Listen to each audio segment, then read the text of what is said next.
We punished the people of Pharaoh with years of drought and shortness of crops, that they might receive admonition.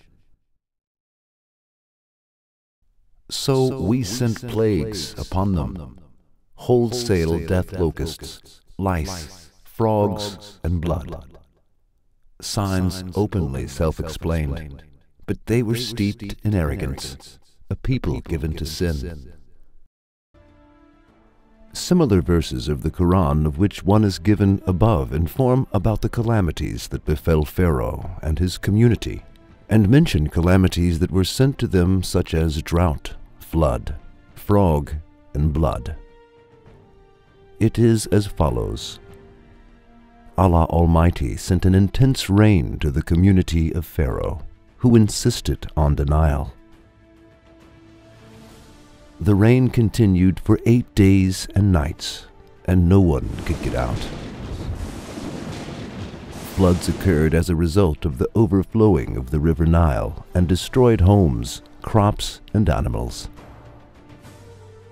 Upon this calamity, the people of Pharaoh came to Hazrat, Moses, peace be upon him, and said, "Pray your Lord, let him revoke this calamity so that we can believe in you." Hazrat Moses prayed, and the flood ended with the blessing of his prayer. However, they did not believe and insisted on their denial. Upon this, Allah Almighty gave them the calamity of locusts as a sign and miracle. The flocks of locusts which ate crops and the fruits reached up to the ceiling of homes as well as inside their clothes. Upon this calamity, once again they came to Hazrat Moses and wanted him to pray and let this calamity revoke, and said to him that they would believe in him if he would do so. Upon this, Hazrat Moses prayed again, and with the blessing of his prayer, a strong wind came and poured the flocks of locusts into the river. However, Pharaoh and his community, whose hearts were blackened, did not believe in this miracle either, and they broke their promise.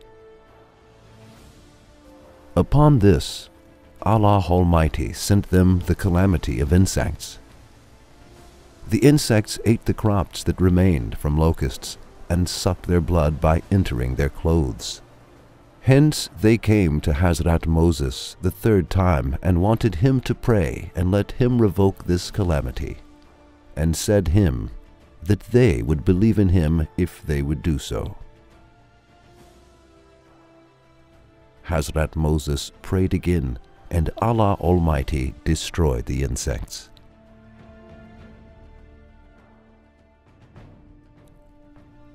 However, once again, Pharaoh and his community did not believe in him, and said to Hazrat Moses, "You are a magician. You are doing magic." Upon this, Allah Almighty sent frogs over them. The frogs were so plentiful that their residences were filled with frogs.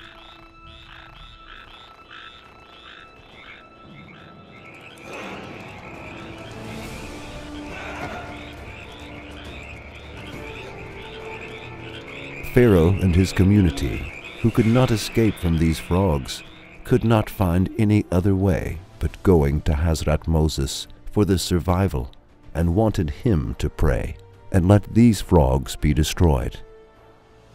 In return for this, they promised, "This we will certainly believe in you." Hazrat Moses prayed again, and with the blessing of his prayer, a rain came and poured all of the frogs upon the sea. However, they did not believe in and continued their raunchiness.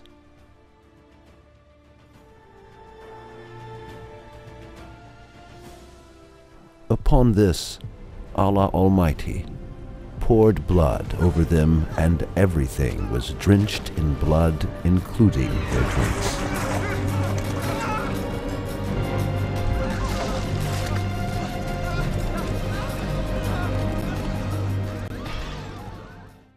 Here, the aforementioned verses of the Qur'an inform us about the calamities that befell Pharaoh and his community and give us a lesson of warning.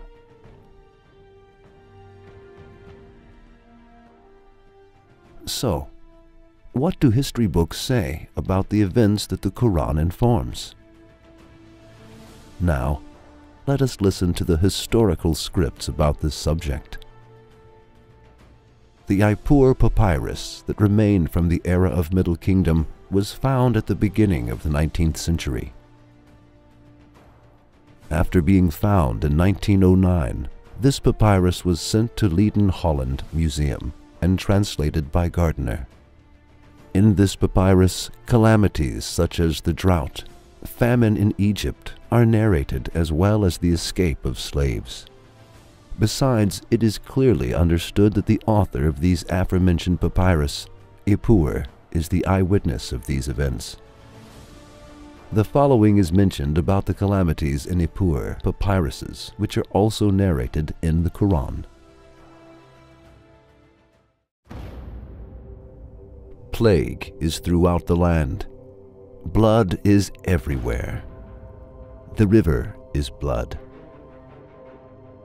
Forsooth that has perished which yesterday was seen. The land is left over to its weariness, like the cutting of flax. Lower Egypt weeps. The entire palace is without its revenues. To it belong, by right, wheat and barley, geese and fish. Forsooth grain has perished on every side. For 9 days there was no exit from the palace, and no one could see the face of his fellow. Towns were destroyed by mighty tides. Upper Egypt suffered devastation. Blood everywhere. Pestilence throughout the country. No one really sails north to Byblos today. What should we do for cedar for our mummies? Gold is lacking. Men shrink from tasting human beings and thirst after water. That is our water. That is our happiness. What shall we do in respect thereof? All is ruin. The towns are destroyed. Upper Egypt has become dry. The residence is overturned in a flash. While listening to the information written in papyrus that we were informed about in the 20th century, it is as if you are listening to the verses of the Qur'an, aren't you? The reason for this is that the information given in the papyrus is almost the same as the information in the verses of the Qur'an, and supports the news given by the Qur'an exactly. Now we are asking the following questions. Since there is a great similarity between the information of this papyrus that informs about the calamities that were sent to Pharaoh and his community, and the verses of the Qur'an, what can the explanation of this be, except the fact that the Qur'an is the book and word of Allah? Is it possible for a person who could not read or write to know this information by himself and inform people about it? No, this is not possible. A person cannot know this information on his own.